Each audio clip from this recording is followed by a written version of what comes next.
ازيكم يا شباب، يا رب تكونوا بخير. النهارده ميعادنا مع تصحيح امتحان شامل الهرمونات، نموذج اشرف.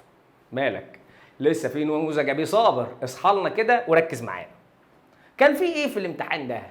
كان في تريكات، كان في امتحانات اسئله سهله. يلا يا باشا نروح نشوف واحد واحد.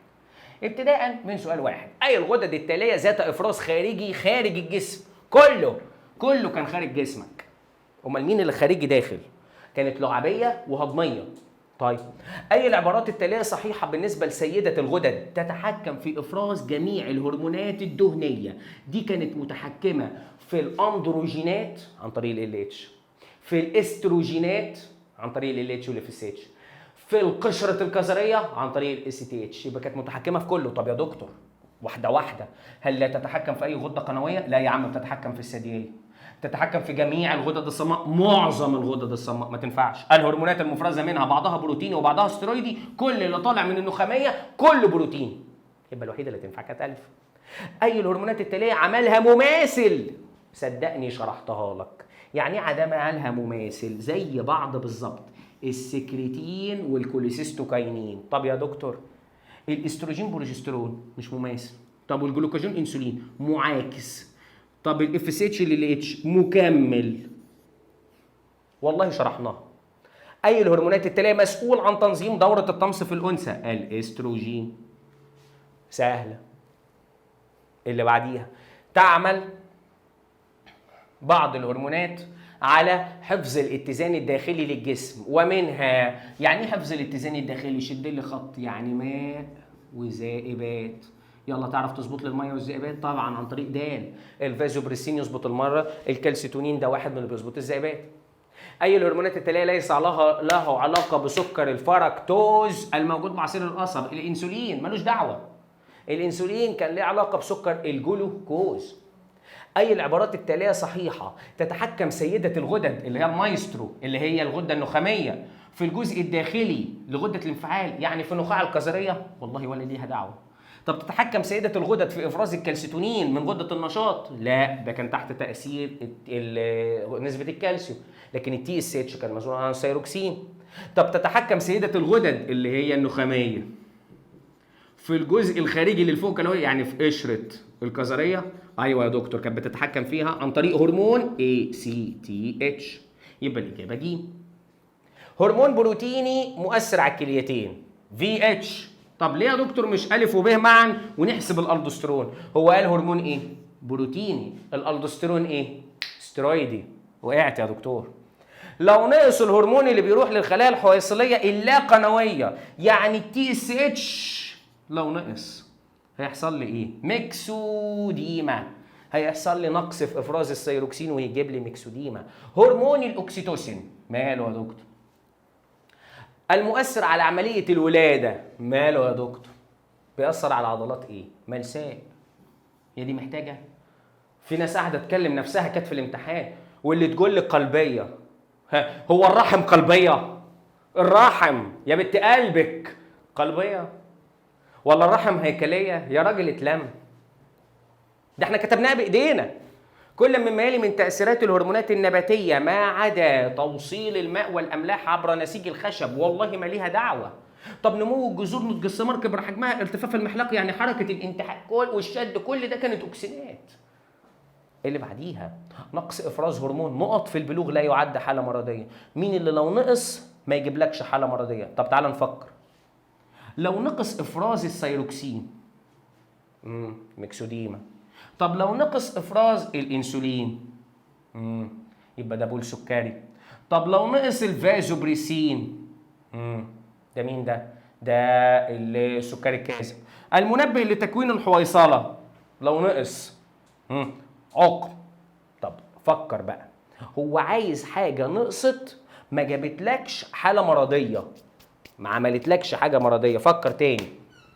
هل لو الثيروكسين خلاص دي يا دكتور دي مستبعده، والانسولين لو نقص ده خلاص ده بول سكري، والمنبه عقم، يبقى هتروح ناحيه الفازوبريسين، ده اقل واحد. طب هو المفروض كلهم يجيبوا مرض، انا رحت للمرض الاقل فيهم بس. في ناس وقفت عند السؤال ده وقالت لي علميا ومش علميا. انا علشان النقطه بتاعت علميا ومش علميا، انا بصراحه همشيها للناس كلها صح. ماشي. الاصابه ببكتيريا الكوليرا، نركز بقى، يؤدي الى افراز ماده سامه. مالها الماده السامه دي ان شاء الله؟ داخل الامعاء الدقيقه للشخص المصاب، مما يؤدي الى فقدان الاتزان الاسموزي. يعني ايه فقدان الاتزان الاسموزي؟ يعني اتزان الميه والذائبات. هنا بقت في مشكله وكده. مين يا باشا اللي هيظبط لك الميه والذائبات؟ الالدوستيرون والفازوبريسين. 14. الشكل البياني المقابل يوضح تركيز مستوى الجلوكوز في الدم قبل وبعد وجبة غذائية متوازنة بالكربوهيدرات. أي العبارات التالية غير صحيحة عن عمليات الفسيولوجية. قبل ما ياكل أكيد هنا كان لسه الجلوكاجون، بعد ما أكلت أكيد هنا الأنسولين. يزيد امتصاص السكر؟ أختارها؟ لا. يزيد الجلايكوجين في سين؟ لا، ده احنا بنكسره وهي الإجابة. طب يزيد الأنسولين في صاد؟ أيوة عشان يوطي السكر. أختاره؟ لا. طب يزيد الجلوكاجون في سين؟ أيوة عشان يعلي السكر. أختاره؟ لا. يبقى الوحيدة اللي ينفع اختارها كانت ب. 15. أي الحالات التالية تتعارض، يعني جملة غلط، مع النتائج اللي أنا شايفها إن الجلوكاجون طالع والأنسولين نازل. طالما الجلوكاجون طالع يبقى ده صيام، صح. يبقى ده تمرين رياضي ممكن عشان السكر ابتدى يقل، صح. يبقى الدرقية بتطلع الثيروكسين وبنعمل أيض عشان كده عايزين سكر، صح. طب هل لو كل ده، هل ده معناه إن البنكرياس متليف وبايظ؟ متليف وبايظ منين؟ لما الجلوكاجون طالع. يبقى الحاجة الوحيدة اللي تتعارض تليف البنكرياس، لأنه لو كان متليف وبايظ ما كانش الجلوكاجون طلع. تتواجد أجراس منع الحمل اللي هي هرمونات الاستروجين والبروجسترون، بينما لا يتواجد أجراس انسولين. فكرك ليه؟ هل عشان الاستروجين عضوي والانسولين غير عضوي؟ لا. طب الاستروجين دهني والانسولين بروتيني؟ ايوه. طب هل عشان الاستروجين مونيمر والانسولين بوليمر؟ يا سلام، الاثنين بوليمر يا عم، ايه هو؟ طب الاستروجين يدوب في الدهون؟ ايوه. والانسولين يدوب في الميه؟ طب هل هو ده السبب؟ هل هو ده السبب اللي عملنا منه اقراص؟ يبقى دي الحاجه الوحيده، والحاجه الوحيده اللي ينفع اختارها كانت ب. ما مدى صحه العبارتين التاليتين؟ يتم التحكم في الاستروجين من خلال العلاقه المتبادله ما بين المبيض والنخاميه، صح. الاف اس اتش هو اللي بيطلع استروجين. ويؤدي زياده التستوستيرون الى زياده ال اتش، لا يا دكتور، الى نقصه بالراجعه السلبيه. يبقى الاولى صح، الثانيه غلط، الاجابه ج. اللي بعديها 18. اي مما يلي صحيح عن هرمون وخلاياه المستهدفه؟ الثيروكسين والمبيض؟ غلط. الجلوكاجون والكبد؟ صح، هي دي. طب سكرتين ودرقيه؟ لا. اي سي تي اتش وقشره الغده الدرقيه؟ ايه قشره الغده الدرقيه دي؟ ده اللي نعرفه قشره الغده الكظريه، يبقى دي غلط. التي اس اتش عالي والثيروكسين قليل، واحده عكس الثانيه، يبقى المشكله في الغده الثانيه. يبقى المشكله في النخاميه ولا في الدرقيه؟ في الدرقيه، مش راضيه تستجيب، ادت الى قله نشاطها.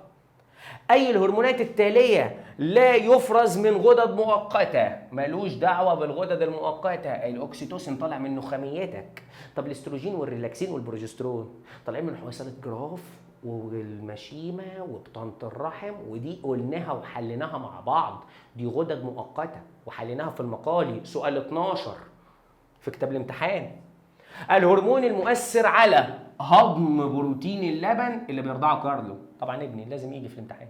الهرمون المؤثر على هضم البروتين، مين اللي بيهضم البروتين؟ الجاسترين. طب الاستفاده من البروتين بالنمو، خد بالك من خلال الشكل المقابل. مين الهرمون اللي ياخد الاحماض الامينيه يقلبها جلوكوز؟ ده مين ده اللي بياخد الاحماض الامينيه يقلبها جلوكوز؟ ميم اسمه ايه؟ كورتيزون. ولو عايز احط اسم تاني جنبه يبقى اخوه كورتيكوستيرون. كانت مكتوبه فين؟ في كتاب الشرح. بياخد الحاجات الغير نشويه يقلبها جلوكوز، صفحه 84 لو انت مش عارف هي فين. طب عين، مين اللي ياخد الجلوكوز يقلبه جلايكوجين؟ ده الانسولين، مفيش غيره، يبقى عين انسولين. حدد الهرمونات المؤثره على الارتفاق العيني في الذكر. يا ذكر كاتب لي ريلاكسين، يا ذكر هتولد يا ذكر، الله يخرب بيوتكم. الجي اتش، الثيروكسين. طب يا دكتور ليه؟ الجي اتش بناء العظام، الثيروكسين سلامه القوى البدنيه، الكالسيتونين والبارا سورمون. اللي بعده قارن بين الحويصليه القنويه واللا قنويه من حيث اماكن تواجدها وافراز كل منهما. القنويه يبقى بنكرياس، طب اللا قنويه يبقى درقيه. اماكن تواجدهما ادينا قلناها، افراز كل منهما هنا عصاره هاضمه، طب وهنا سيروكسين. اللي بعده، ايه سبب الاصابه بمرض البول السكري طبقا للرسمه اللي قدامي دي؟ طبقا للرسمه اللي قدامي دي اللي انا شايفه كلمه المستقبلات وفي علامه اكس، هي كلمتين: مقاومه الانسولين. في ناس هنا بقى قعدت ترغي حيث ان الانسولين يعمل ويودي ويسوي ويجيب ويحط. مقاومه الانسولين بس. الامتحان الاولاني خلص، روح شوف على الامتحان بتاع ابي صابر. يلا امتحان عمك ابي صابر اهو، واقف لك اهو بيقول لك ما ذاكرتش ليه؟ خش يا ريس وريني اختر الاجابه الصحيحه. اي الغدد التاليه ذات افراز خارجي داخل الجسم؟ يعني خارج الدم بس داخل الجسم. قال له عبيه. حلو. اي العبارات التاليه صحيحه في البنكرياس؟ هل النخاميه ماسكه البنكرياس بتشتغل عليه؟ لا. هل النخاميه ماسكه الجراد دركات تشتغل عليه؟ لا. طب هل النخاميه بتتحكم في المعده؟ برضه لا. طب هل النخاميه بتتحكم في جزء من الفوق كلويه؟ يعني بتتحكم في القشره؟ صح، هي دي. اي الهرمونات التاليه مكمل عملهما لبعضهما البعض؟ مكمل. الاف اس اتش والال اتش في الانثى. طب يا دكتور ليه؟ الدي اتش وباراسولمون مالهمش دعوه. جلوكاجون معاكس مش مكمل. استروجين بروجسترون بيشتغلوا على نفس الحته اللي هي الرحم، يبقى مش مكمل. اي الهرمونات التاليه يؤثر على ايض الجلوكوز في الجنين بصوره غير مباشره؟ يعني ايه ايض الجلوكوز؟ يعني يستهلك الجلوكوز ويعمل منه هدم وبيعمل منه بناء. طب وهو الجلوكوز بيروح للجنين عن طريق الدم اللي عبر الرحم، اللي بيتحافظ عنه بصوره مباشره بفعل البروجسترون. طب وغير مباشره يبقى ال اتش. واحد شرب عصير ومصاب بالبول السكري، سكره هيحصل له ايه؟ هيعلى اهي ب هيعلى. اللي بعديها، ماذا يحدث عند انخفاض مستوى هرمون الاندروستيرون في دم ذكر بالغ؟ الاندروستيرون قل بالرجعه السلبيه هيحصل ايه؟ هيزيد ال اتش، هيبتدي يزيد له. مين ما بيأثرش في الاي تي بي؟ ملوش دعوه بالاي تي بي، البرولاكتين ده بتاع لبن. اللي بعديها، اي مما يلي يفرز هرمون جنسي بروتيني بس؟ هو مين الهرمون الجنسي البروتيني بس ده؟ ده الريلاكسين. عايز هرمون جنسي بروتيني بيطلع منين؟ بس بطانه الرحم. طب ليه مش ماشيمه وجسم اصفر؟ لان دول طلعوا البروجسترون، يبقى طلعوا واحد بروتيني وواحد استرويدي. هو عايز اللي بيطلع بروتيني بس، اللي بيطلع بروتيني بس يبقى بطانه الرحم. هرمون يزيد السكر نتيجه الامتصاص السكريات الوحيديه من القناه الهضميه. صدقني لسان اتبرى عليها السيروكسين. الى ماذا يشير س في الرسمه المقابله اهي؟ معلش هي ما كانتش واضحه بس في البي دي اف، نعملها احنا بايدينا. اللي هي كانت كده، كان س هنا والاي دي اتش كده. عايز حاجه بتقلل الاي دي اتش، حاجه بتقلله. العرق والصيام اللي يزودوه ما ينفعش. اسموزيه الدم يعني ذائبات دمك لو زادت يبقى المفروض ميه دمك تزيد، يبقى المفروض اسموزيه الدم دي المفروض تبقى علاقه طرديه مش عكسيه. حجم الدم هي دي الوحيده. طب ازاي يا دكتور؟ لو حجم الدم زاد قوي، هل ازود لك حجم الدم تاني عشان تفرقع مني وتموت وتخلص وضغطك يضرب في السماء؟ لا، يبقى حجم الدم هو الوحيد اللي يقلل. عدد الغدد التي تفرز استرويدات في الذكر 2. مين هم يا دكتور؟ الكظريه والخصيه. بس قعدتوا تبرموا حوالين نفسكم ليه؟ هم 2. سيده تبلغ من العمر، في كلمه من بس متاكله، 40 سنه تعاني من العطش مش من العطس، معلش ماشي، وتعدد التبول، تم سحب عينه من دمها لقياس السكر فوجدنا ان هو 100 ملي، يعني 100 ده حلو، ومع ذلك بتعاني من تعدد التبول. طب يبقى المشكله هل في السكر؟ لا، المشكله كده فين؟ في خلل في الهايبوثالاموس. يعني ايه خلل الهايبوثالاموس دي؟ يعني هل في مشكله يا دكتور في الانسولين؟ لا، ده مشكلتها اي دي اتش. اللي بعديها، نسبة الهرمونات البروتينية اللي بتأثر على الأيض بشكل غير مباشر وطالعة من النخامية. هات لي النخامية كده في دماغك. برولاكتين اوكسيتوسين مالهمش دعوة بالأيض. اف اس اتش والال اتش مالهمش دعوة بالأيض. الجي اتش ده مباشر، أنا عايز الغير مباشر، ملوش دعوه. مين تاني؟ اي دي اتش، ده بول وضغط، ملوش دعوه. باقي لك اتنين، التي اس اتش والاي سي تي اتش. ده طلع الثيروكسين وده بيعمل ايض، والتاني طلع الكورتيزون وده بيعمل ايض. يبقى دي اتنين. الى الهرمونات الجنسيه البروتينيه هو واحد بس اللي بروتين، اللي هو الريلاكسين. شكرا. 2-1. انهي واحده 2-1؟ ب ولا ج؟ ب طبعا. ناس بقى لفت وجابت وطلعت آلة حاسبه وايه، ليه مالك يا عم؟ لو تزايد الهرمون المسؤول عن الخلايا الحويصليه اللاقنويه، يعني لو التي اس اتش زاد قوي قوي قوي قوي قوي قوي قوي، يبقى ايه اللي هيحصل؟ يبقى الثيروكسين هيزيد قوي قوي قوي قوي قوي قوي، يبقى ساعتها تضخم جحوظي. بس اللي بعديها، سيده تبلغ من العمر 24 عام تعاني من مشاكل في التبويض، ولما عملنا لها تحاليل لقينا الاستروجين والاف اس اتش قليلين، الاثنين قليلين، يبقى الخلل في الفص الامامي للغده النخاميه. صدقني قلناها في الراجعه السلبيه. اللي بعديها، اي الهرمونات التاليه يتاثر افرازه عند حقنه بمحلول ملحي، يعني هيتاثر لما تحقنه ان اي سي ال، ان ايه يبقى الدوستيرون. يا دكتور مفيش الدوستيرون. طب ما تجيب محفزه اي سي تي اتش. والله السؤال كان مباشر. لما تنخفض نسبه السكر عن الطبيعي فان نقط لا يزداد الانسولين. بس مالك بقى في ايه؟ اللي بعديها، عايز الزياده المفرطه بتاعه الغده الدرقيه بالنسبه لكتله الشخص والشهيه، يعني عايز التضخم الجحوظي كتلته بتكون عامله ازاي؟ قليله، يعني 1. حلو. طب وشهيته دي عاليه، يبقى 3. يبقى المفروض ايه؟ 1-3 اللي هي ج. من خلال الشكل المقابل، سؤال النموذج اللي فات، مين اللي بياخد البروتينات يقلبها سكريات؟ كورتيزون. اللي بعد كده، اي مما يلي غير صحيح بالنسبه للهرمون والنسيج اللي بيأثر فيه. تستوستيرون في البروستاتا، صح. اختارها؟ لا. بروجسترون بطانه رحم، صح. طب ال اتش بينيه، صح. امال مين اللي غلط؟ اوكسيتوسين اوعيه دمويه، لا يا دكتور، ده المفروض الفازوبريسين والاوعيه الدمويه. اي الهرمونات التاليه مسؤول عن الاستفاده من بروتين اللبن اللي بيرضعه كارلو؟ طبعا ابني لازم يجي في الامتحان. الاستفاده من بروتين اللبن مش هضم بروتين اللبن، يبقى جي اتش. استفاده هيبنيها. مين الهرمون اللي يوطي سكر الدم ومين الهرمون اللي يعلي سكر الدم؟ مين س ومين ص؟ اللي هيوطي سكر الدم ده س، انسولين. مصدر افرازه اقول له البنكرياس زي ما انتوا كاتبين، بيتا في البنكرياس، في جزر لانجرهانز في البنكرياس.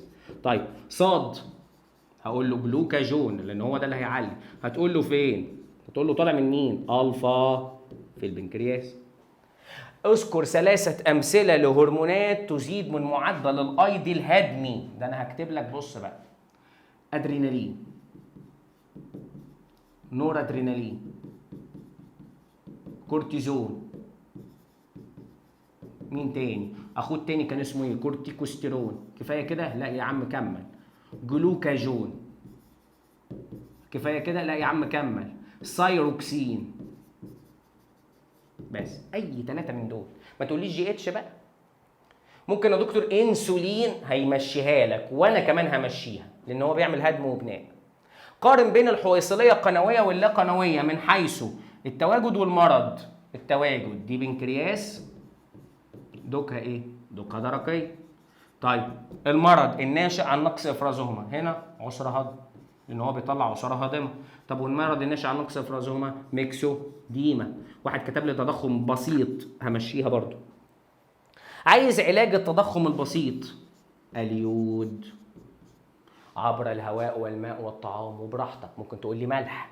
ميكسوديما مركبات تحتوي على هرمونات الغدة الدرقية ومستخلصاتها أو مستخلصاتها. ليه يا دكتور؟ في ناس هنا كانت بتقول لي الإجابتين واحدة. مستخلصاتها، أيوه صح. في ناس بتقول الاثنين واحدة. لا طبعا، التضخم البسيط غير الميكسودين، دي حاجة بعد دي. الامتحانات فيها تركات، فيها سنن. اتمنى ان احنا نتقابل على خير ان شاء الله في امتحانات تانية، ونتقابل على خير ان شاء الله في تصحيح الامتحانات اللي جايه، ونتقابل على خير. باي باي.